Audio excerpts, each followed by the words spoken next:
barwaaqada intaad hayso ilaahay garo maalintay dhibaato adigana kula soo daristo ayuu ilaahay adigana ku soo gurman doonaaye barwaaqada amnigu waa barwaaqo caafimaadku waa barwaaqo ghinadu waa barwaaqo sixadu waa barwaaqo dhalinyarnimadu waa barwaaqo islaamnimadu waa barwaaqo masaajidaad haysateed ku tukanaysid ee culimadu maanta mar walba ka qaylayaan waa barwaaqo tijaarada xalaashaad haysato waa barwaaqo barwaaqada intaad haysato ilaahay garo oo xiriir fiican ilaahay la yeelo maalintay dhibaato adigana kula soo daristo ilaahay adigana ku soo gurman doonaa sidii ninkii reer bani israa'iil ahaa ee la odhan jiray Jurayj caabid reer bani israa'iil buu ahaa caabid reer bani israa'iil buu ahaa cubaada reer bani israa'iil markay damcaan ilaahay inay u dhowaadaan mujtamaca way ka dhexbaxayeen ruhbaan bay noqonayeen ruhbaaniya buuraha dusheeday degayeen soomicad bay dhisanayeen cariish halkaa buu ilaahay kula munaajoonayay dadna halkaa buu ilaahay cilaaqo fiican ula yeelanayay isagoo salaad ku jira ayay hooyadii u timiday baa la yidhi markaa bay ku tiri yaa Jurayj markaasuu dareemay sawdkaas inuu yahay sawdkii hooyadii inuu yahay markaasuu yidhi yaa rabbi ma salaadaa fadli badan mise hooyada inaan ajiibo aqoontiisa ayaa yarayd waayo caabid buu haya caalim ma ahayn baa la yidhi caabidka iyo faqiiha farqi baa u dhexeeya daadna markaa buu yidhi salaadaa ka fadli badan salaadaada iska wado way raagsatay way iska noqotay maalin dambe ku soo noqotay yaa Jurayj markaasuu hadalkeegii gartay haddana salaadii buu iska watay way ka noqotay maalin saddexaad buu u soo noqotay yaa Jurayj haddana way ka noqotay waa caalim mahayna waa caabid waajib iyo sunnaha ma kala garanayo salaadu ku jira waa sunno weeyaan waalidka in la ajiibana waa waajib weeyaan an ishkurli wa liwalidayka ilaahay baa kugu leh anigana ii mahadnaq labadaada waalidna u mahadnaq ilaahay ridihiisu ridaha labada waalid buu ku xidhan yahay birru aabaakum tabarru abnaakum baa nabigu yidhi labada waalid u samafala kuwaad idinkuna aad dashaan baa inii samafali doonay buu rasuulku yidhi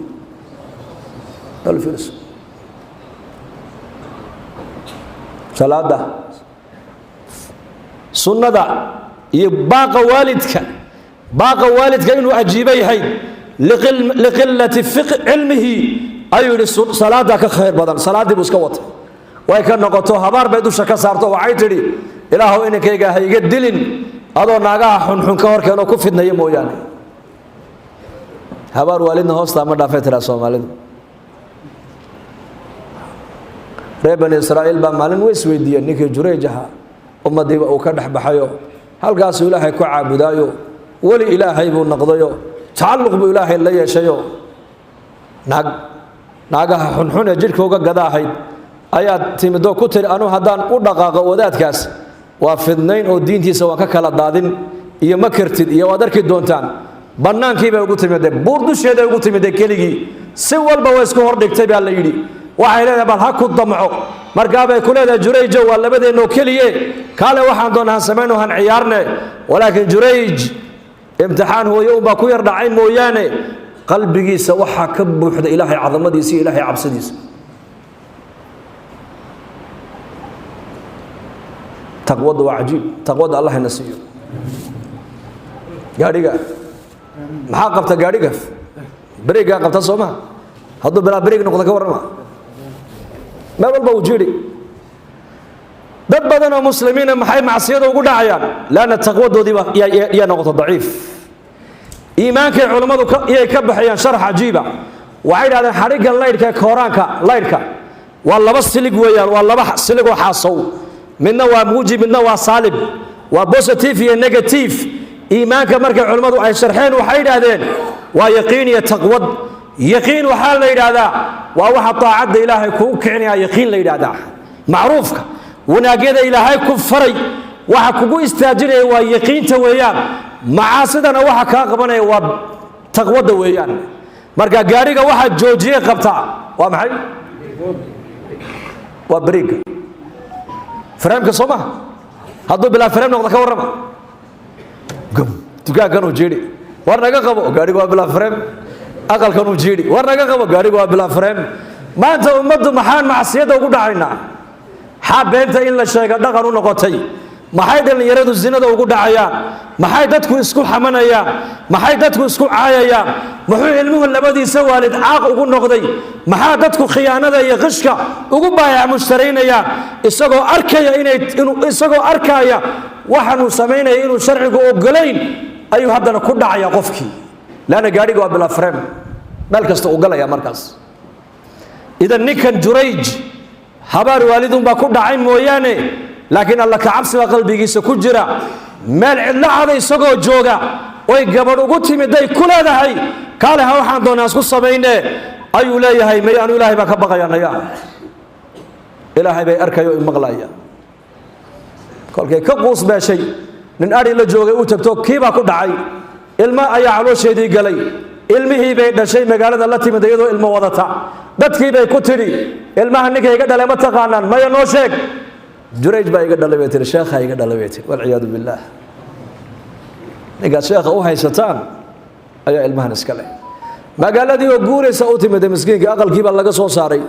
arishkii baa laga dudumiyay isagii baa dhulka la dhacay dadna markaas uu leeyahay mar kaliya war maxaa dhaco la ii dilay maxaan sameeyay markaas lagu yiri waxaad sameysay ma ogi oo naagtana ku timiday waad ka zinaysatay ilmahana way ku dhashay miyaanad maad inkaraysaa markaas uu leeyahay ilaahay baa kaga sarreeyay anu waxa ma sameyn iyadii baa la keenay oo waliba soo taagan oo la maana dafiraysa oo ku hor joogay arinta balka warrama soo khatar ba ilaahu hana fidnayn aamin dhahada subhanallah markaas hal mar kaliya meel uu ka badbaado ma jirto naagtii baa la hor keenay kula sheekh waas naqaanay markaas hal mar kaliya yiri way ilmihii yaraamay waa kan halka ilmaha ii soo dhigay buu ilmaha halka ii soo dhiga da'uuni usalli da'uuni in yariday buu han tukaday telefoonkiisa dhacay isaga keenu maanta ka warramaynaka insha Allah keenu u dhacay insha Allah dhahada إذا سألت فاسأل الله وإذا استعنت فاستعن بالله Jurayj ilaahay buu bariyo markiiba ya rab waan gafay buu anigu waan gafay warun hooyaday waa ku gafay waa imtixaanku halka bay kaga socdaa laakiin adig iyo aniga xidhiir fiican baa naga dhaxeeyay maanta ii gargaar buu waad arkaysaa dhibtaan ku jiray Allahu akbar munajat ta'arraf ila Allah fi ar-rakha barwaaqada ilaahay ku garo maalinta dhibaata kugu dhacdo ilaahay ku soo gurman doona adigane inagu maanta waa bil aksi maalintay barwaaqadana dadkeenu badana way qooqaan ilaahay way loobaan maalinta la qabtana waxay yiraahdeen culumay noo soo duceeyay 10 iyo akhriya maalinta barwaaqadana maba soo eegay masaajidka xaga culimada u soo leexan maayo xaga siyaasadda iyo qabyaaladu miri ayuu maaragtaan ayuu shidi maalinta la yar qabtay kaliyu fadhiistaan ama dhiikar lagu sheego ama macaan lagu sheego ama qareen lagu sheego ama dhanaan lagu sheegana masjidku imana 10 iyo akhriya boo sheekh 10 iyo akhriya xaaladu ma fiicnay soo duceeyo marka barwaaqada la raba ilaahayna xiriir fiican la siiyay salaadii markuu ka baxay buu yiri ay ilmihii yara u tagay ilmihii yara waa ilma sabiyo hadda dhashay calooshu ka muday baa la dhisaasuu gacanta caloosha ugu tuujiyay markaasuu ya gulaam ilmahan yarow markaasuu labayk ayaa ku dhalo aabaha waa kuma aabahay waa ninka hebel leeyahay ariga halka ku jira ee halka reerka halka degan ba aniga dhalay buu yiri inna allaha ala kulli shay qadir sunnada ilaahay waa maxay saddex jir markuu ilmuhu gaadho hadalka bilaaba laba jir wixii ka dambeeya aabba hooyo hadalka kelmad buu tuurtaa walaakiin qudradda ilaahay waa maxay ilma xalay dhashay ayaa gacanta intuu ku mudo ilaahay ka dhawaajiyay saddexda reer bani israa'iil buu nabigu yiri yaraanta ku hadashay ka Jurayj baa kamid ah rasuulku yiri marka barwaaqada ilaahay ku garo caafimaadka ilaahay ku garo dhalinyarimada ilaahay ku garo amniga ilaahay ku garo firaaqa ilaahay ku garo maalinta in yaro dhibaato adigana kula soo gudboonaato ka ku soo gurmanaya ducadaada aqbalaya waa ilaahay jalla wa ala الله رب العالمين marka waalidkana dawaad arkaysan qisadaas hooyada habaarkeedu uu dhaca marka hooyooyinkana iyo aabbayaashana waxaan kula dardaarmaynaa war ubadkiinu hadday inaga cadhaysiiyaan hadal xun ka ilaali afkaaga Soomaalidu moogta afkeenu iska balaaya ku qaada baad oran way qaadi balaayadii dibta ayay ku soo noqon dibta adiga ku soo noqon baabuur kula qalibay buu yidhi wuu la qaliba baabuurkii afartii adin buu ka jabay isagii baa la dulkan u haya Arabta ayaa naga fiican xagga curfigaas Arabta dhaqan waxay leeyihiin ilmaha yar hadduu waalidkiisa uu ka yar cadhaysiiyo ma habaartamaan hadal xun kuma hadlaan waxay yidhahdaan Allah yahdiik Allah ku soo hadeeyo hooyo Allah ku naxariisto hooyo dambigaaga Allah dhaaf hooyo waalidkaaga Allah janneeyo waa caroonaya waalidkii laakiin hadalka ka soo baxaya u fiirso inakana waraaba ku qaaday daad kula tag kan mid baa tiri alla kan uu dhibay magafa Allah gacanta u geliyay bay tiri magafo gacanta u galay aqalkay ku jirtay bay iibisay yaa sabaray marka adigoo ma sabaray marka waalidadana waxaan leenahay hadday ubadku nagu yar qaldamaan ha habaarin hadal fiican ku hadla dhalinyaradana waxaan leeyahay albaabadii jannada kamida weeyaan waalidkaagu iyo inuu ka xidhin albaabkaas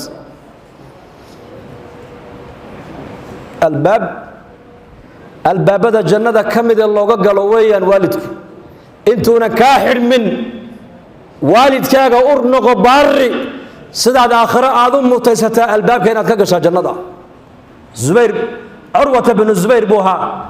taabicigii caalimka ahaa iyo jaliilka ahaa ay dhashay Asmaa bint Abi Bakr waxa la yiri hooyadii baari buu ahaa hal maalin baa lagu yiri Urwow adoo hooyada cunto la cunaya laguma arkine hadana saad hooyada baariga ugu tahay waan la yaabanahay maalin kaliya cunto lama cunin maxay ku dhacday baa lagu yiri waxaan una cuni waayay baa jirta buu yiri waxaan ka baqay buu yiri luqmadda ay isha ku qabato inaan ka hor qaato oo aan cunon caaqil waalidiin ku noqda ka baqay buu yiri dalku ka fikiraya inakana islaanta yar qaylo badana haddaad hooyada ku tiraahdo islaanta yar qaylo badana kaad adigu aad dashaa ku oran doono waraabaha qaylo badana way dhacdana taasi maanta inba sakhraan buu haabale sakhraan habeen walba abihi buu garaaci jiru dili jiray marka jaarka uu soo baxo ka celiyo warduqa iska daa habeenada kamida qolku khamriga ka soo dhargay ayuu intuu yimid scotch alcohol buu afka kaga dhajiyay degtuu ku qaatay magaaladii buu kala baxay banaanka markuu la baxay buu ka furay baa la yidhi afkii qolku odayga dhiman gaadhay wuxuu yidhi aabba naqaskaad igu dhajisay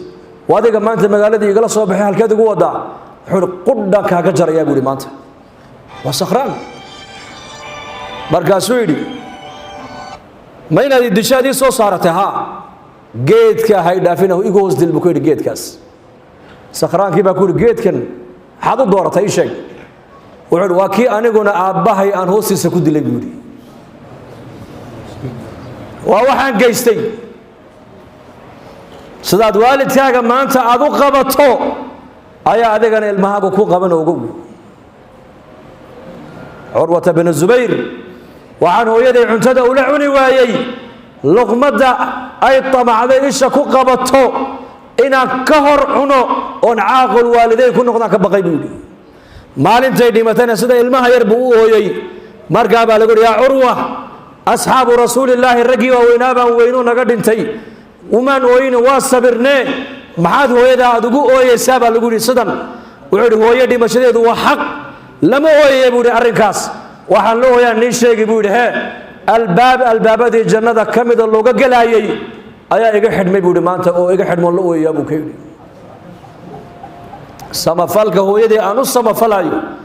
baarinimada hooyaday aan u noqonayo baari waxa weeyaan buu yidhi maaragtaanay waxa weeyaan albaabadii jannada ka mida looga gelayo weeyaan lidaalika walaalayaal aadaabta islaamka hambarno waalidadeena dhaqanka islaamkan kula dhaqanno Abu Hurayra radiyallahu anhu ayaa arkay inan yar oo oday ka daaweyn hor socda marka Abu Hurayra uu joojiyay joogso wariya odaygan muxuu ku yahay buu markaas waa aabahay buu ma aabaha baha odaygii buu ku yidhi yarkeer maxaad u tahay adiguna waa inankaygii buu kii ugu yara carruurtayda markaa buu yidhi dhegayso yarowow dhegayso buu ka yidhi aabbaha markaad la socoto ha hormarin hortii ha socon hortay ha fadhiisan hortii ha hadlin aabbaha markaad la socoto ama qofka weyn aad la socoto ama waa laga dambeeyaa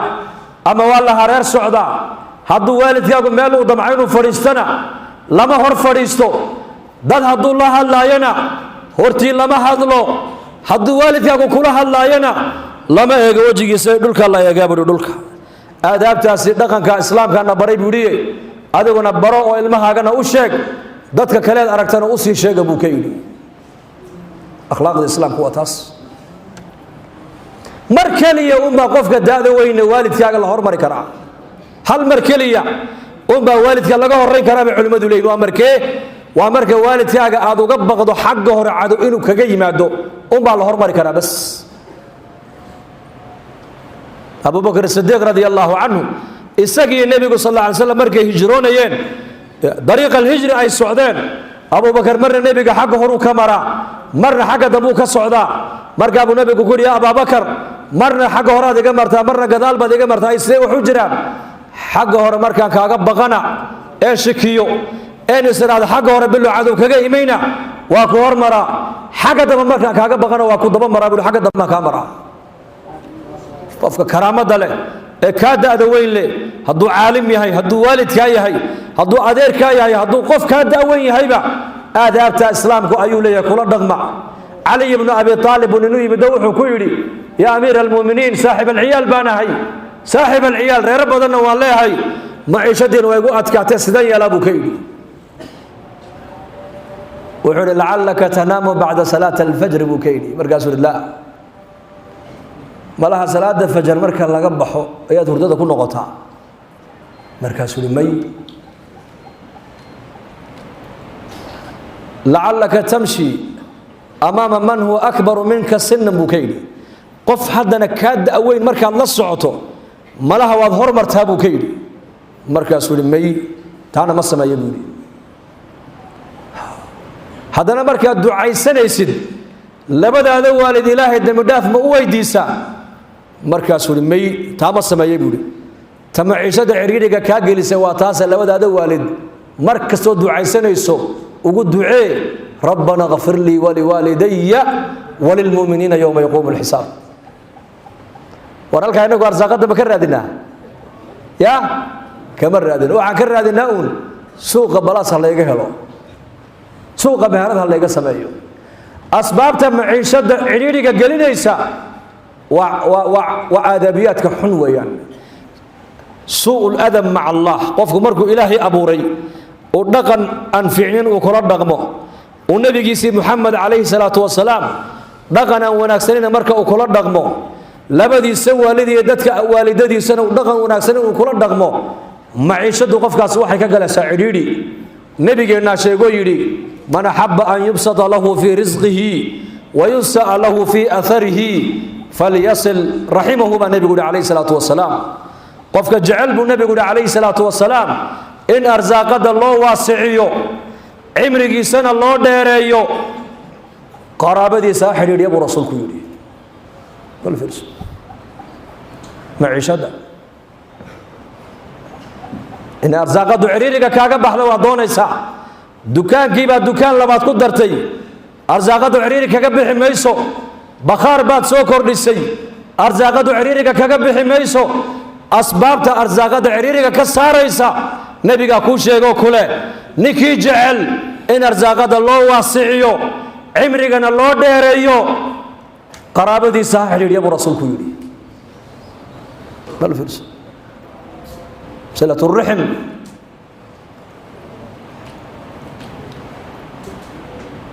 صلة الرحم تزيد في العمر صدقة السر تطفئ غضب الرب بو نبي يقول صدقة السر لو لبحي عرض إلهي بيد مساء قرابة الله حريريان بو نبي يقول أرزاقة واسع حساب رسولك عمرك أنا وايد رسا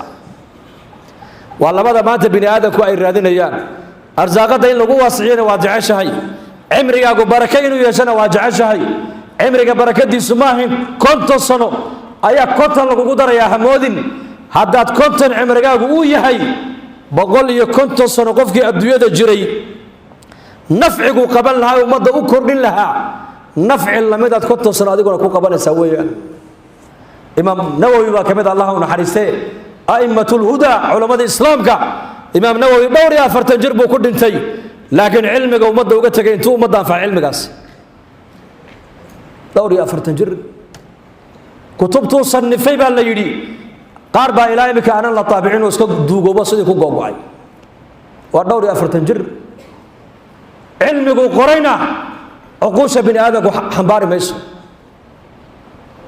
Abu Hurayra radiyallahu anhu muddo yaroo kooban buu nabiga la joogay waxa uu noqday ninka saxaabada ugu xadiis badan ee nabiga xadiis ka wariyay buu noqday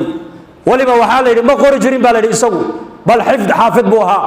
oo xifdin jiray xadiiska nabiga sallallahu alayhi wasallam ahla sufiyo meel fadhiyo buu nabigu ku soo baxay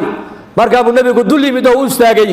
wuxuu arkay ragoo baahi ka muuqato nin wala waxa jeceshay sheegay uu ku duceeyay markaa nin walba baahidiisa buu nabiga u sheegtay markuu Abu Hurayra soo gaaray buu Abu Hurayra adiguna sheega waxa jeceshahay go'isi intuu iska soo qaaday buu goglay wuxuu afkaaga wixii ka soo baxay cilmiga ee xadiisa inaanan halmaamin oo ilaahay qalbiga igu weelayo ilaahay inta ay weydii buu kaydi markaa buu nabigu go'ibu u laalaabay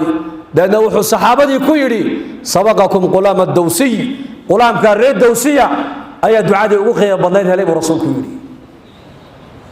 cilmi wuxuu u weelay ummadda ila qiyaamaha la manaaficsanayo marka cimriga lagu dheereynaya maaha macnuhu 80 hadaad ku qornayd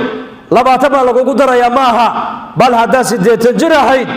200 sano qofkii adduunyada joogi lahaa wax tarku bini aadamka u tari lahaa wax tar lamida ayaa 80 sano adiguna ummadda ku anfacaysa arsaaqada lagu waasicin maanta noloshiina maciishada u fiirsada noloshii wax walba waa la tatawuriye maanta laakiin maciishada bini aadamku cilidi bay sii galaysaa dhaqaalihii uu badanaya wax soo saarkii uu badanaya ganacsigii uu biiray tujaartii way badatay meheradii ganacsigu way bateen cilidi bay noloshu galaysaa mise noloshu way fudayd bay noqotay bal iga jawaaba yaa cilidi bay sii galaysaa doktoradii way bateen hospitaaladii way bateen farmasiyadii way bateen daawadii way badatay bukaankii muu yaraaday mise uu sii batay balka warrama mar kasta oo bini aadamku xagga asbaabta ay u bataan noloshoodu cilidi bay galaysaa mar kasta oo bini aadamku xagga diinta iyo ilaahay u ordaana noloshoodu barakay galaysaa barako iyo sicata rizq wal umr bay bini aadamku helayaan asbaabta nolosha ciriiriga aan kaga baxayna maahin maadado inoo badata maaha dhaqaalaha inoo bata maaha warshadaha inoo bata maahin wax soo saarka inoo bata asbaabta ciriiriga inaga saaraysa waa ilaahay daacadii soo badina weeyaan waa tacalluqa ilaahay aan la leenahay oo adkayno waa istighfaartoo badino waa quraankoon akhrisano waa ducadoon badsanno waa qaraabadoon xidhiidhino waa waalidkeenoon u ducayno dadka waaweyn u adeegno weeyaan taas oo qofka bini aadamka cimrigiisana ku barakoobi arsaaqadiisana ku barakoobi insha Allah dhahada insha Allah dhahada qolo insha Allah dhahada isbedel baan u baahanahay marka isbedel alxamdulillah maanta dadku maanta diinta meel kasta waa laynoo geliyay si diinta aan uga faa'iidaysano laakiin isbedelki maanta uu yar yahay عهديا ما تأجرنا هذا كهذا دينته أيا بدن لكن كنا كدينته أيا ير عهدي الصحابة عهدي السلف كنا كهذا كدينته أوكمنا لكن كنا كدينته أيا بلرنا وبنا صدق ما زي ما كنا محابدا كهذا الكابدا لكن كنا كدينته نغير يا هيمانت زمن كوجي إياك كهذا الكدينته أوكمنا خير الكلام ما قل ودل هذا اليوم كومن بلغولها لايي كهذا الكاير مقلم نفتودنا كو انفعيين امدنا اي غارسينيين لكن كو دقنك شريعه ايا بدنا diinta in laga hadlo cilmi baa loo baahan yahay laakiin diinta in lagu dhaqmo iimaan iyo alla ka cabsi baa loo baahan yahay ninka raba diin inuu ka hadlo waa inuu cilmi yeeshaa ninka raba diin inuu ku dhaqmana waa inuu iimaan iyo alla ka cabsi yeeshaa lidaalika saxaabatu rasuulillahi sal allahu alayh wasalam zamankoogii waxaa qaalib ahaa xaggooga ku dhaqanka shareecadda islaamka ku dhaqmayaan diinta waxay ugu dhaqmayeen cabsida qalbigooda ku jirtaa diinta ku dhaqaysa zamankeenna maanta inagoo diintii aqoon u leh inaan diintii ku dhaqankeegii nagu yaraadaa macsiyadiina dadku ay ku dhacaan iyagoo garanaya inay waxaanay tahay macsiyo waxa keenay iimaankeenna ayaa daciifa dadku diinta hadday rabaan inay ku dhaqmaan lacag looma adeegsan karo awoodna looma adeegsan karo nin baa arkay dhallinyar bilaa salaada markaasuu u yeedhay nin maalqabeena buu ahaa wuxuu idhi niman yahow muslimiin baa tiina tukada waxay idhahdeen annagu fuqaraa baa nahee xag ku tukana waxaan cunoo ma haysanee markaasuu fikiray wuxuu idhi anigaa lacag ini siinaye salaad walba markaad tukataan $1 baan qofkiiba siin $1 maalintii waa imse markaa $5 tukada marxaba salaad lacag lagu siiye ka waran si fiican baad u ilaalin soo maha si fiican bay u ilaaliyeen 2 bilood 3 bilood 4 bilood limaada laana bini aadanka baa la yidhi wax bixintiisu nuqsaan baa daba taalla uu daalaa qofku marka dambe wuxuu yidhi mar alliya markuu 4 bilood 5 bilood u arkay raggii inay miskiidka ku taxmeen lacagtii uu ka goostay markaas lacagtii nasiibay ku yidhaahdeen wuxuu yidhi salaada maanaadii tukataan markaasay yidhaahdeen dee adaa tukada naga yidhi soo maa wuxuu idhi waan nigu barayay uune hadda waad barateen oo waad la qabsateene dee iska tukada salaadda ilaahay baa nagu laanu nuguma lihiye war maahayne anna kuma tukan jirine adaa salaadda tukada naga yidhiye lacagna noogu qore adeer lacagteeda nasiib iyo may iyo waad arki doontaa war iska tukada am lacagna siin maaye iska tukada markaasay yidhaahdeen waa waxaad ka hesho hee 5 bilood ee tukanaynaba balaaweysa ku tukanay yidhahdeen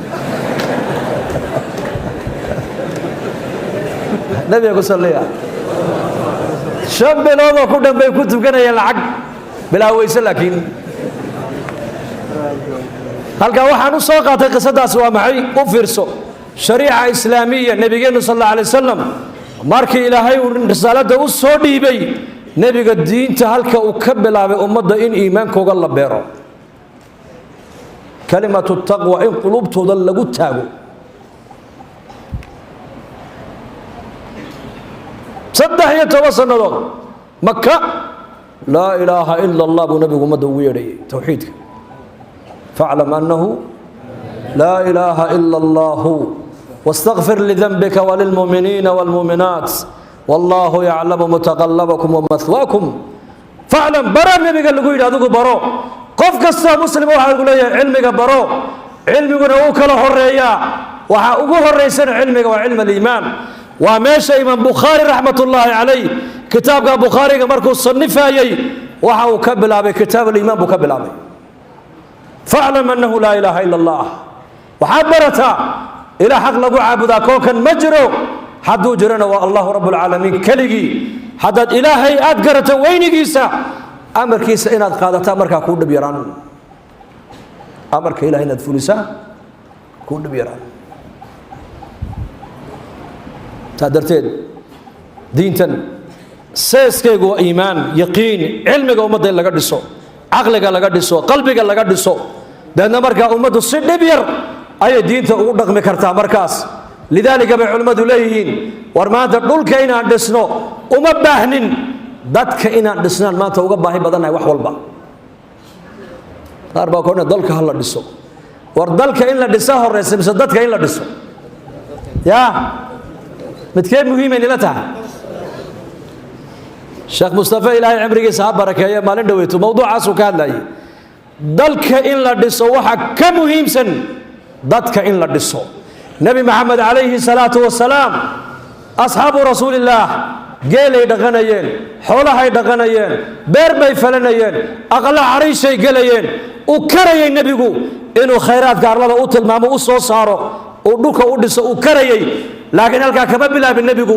waxau nebigu ka bilaabay dadka in la dhiso dadkana maxaa lagu dhisaa diin baa dadka lagu dhisaa iimaankaa lagu dhisaa dacwaddaa lagu dhisaa cilmigaa lagu dhisaa akhlaaqda wanaagsan baa ummadda loogu yeedhaa madiinat almunawara markuu nebigu soo gaadhay cabdullaahi bnu salaam baa ka sheekeey oo yidhi markaan arkay wejigiisiiba waxaan idhi wallaahi wejigan weji nin been sheega wejigiisii male markaa buu nebigu hadalka u horraysu yidhi muxuu ahaa yaa ayuha annaas أفشوا السلام وأطعموا الطعام وصلوا الأرحام وصلوا بالليل والناس النيام تدخلوا الجنة بالسلام بقن مدينة وحو نبي أولي مدي مجتمع الرين مدينة أسكت جعلان أيام النمد ودنا وكل سايو أفشوا السلام معناه وابحي صلاة فافية اسكت دعية هدي صلاة اللفافية صلاة ودعو صلاة محبة كنتها ويزعل هذا المسلمين تعطي صلاة ورسل دح وريقان سلوا الأرحام بان نبي يقولي رحم كينا حريرية أطعموا الطعام كقاجونين عنتيسية هبين كيدتكم مركز جيفانا كعوتو كذا جنة الربي نبضتكم قلسانا برسولكم أحاديث تاسي وأساس في دين الإسلام كدولة إسلامية دولة دين النبي محمد مدينة وكدسي والله دقالنا كمدسين أود عيدنا كمدسين وعو نبي كدسين أحاديث تاسو كدسين إماطة الأذى عن الطريق صدقة حديث كاسو النبي صحابة وشاقي قشين مقالة مدينة يلا ولا قواي ورقتها ولا وايي بعلة ولا وايي قرب ميلتها ولا وايي قضح ميلتها ولا وايي واي قف كستوى مسلمة حديث كان النبي كو عمل فليا مسكين قعدت دتك وصلك مدينة ولا قواي مع كبابية مقالة مدينة فقراء أطعموا الطعام بالغ دغميا إنك أنا ما أنت قناع ستدين لعقتنا بانا كيدكتين فقراء ديننا ما أنت قاجة أولي من أيام مدينة سدا معين حديث تاسع كل دغميين مركز كغنيقة ريردن وفقراء ومصاريف تودا بحنجري فهمت مركز ضدك إن عندسنو أيا كأوليسن dadku hadday noo dhismaan dalku iska dhismi dadku hadday noo hagaagaan noloshana adduunyadu janno ku sugbay noo noqon dadka markaa waxaan ku dhisaynaa dacwadda ku dhisaynaa tacliinta ku dhisaynaa akhlaaqda wanaagsan baa ku dhisaynaa diinta dadaalkeegan ummadda ku dhisaynaa insha Allah dhahadade insha Allah dhahadade hal qisam inagu soo khatima dadka sida loo dhiso كو خاتمة ما هنا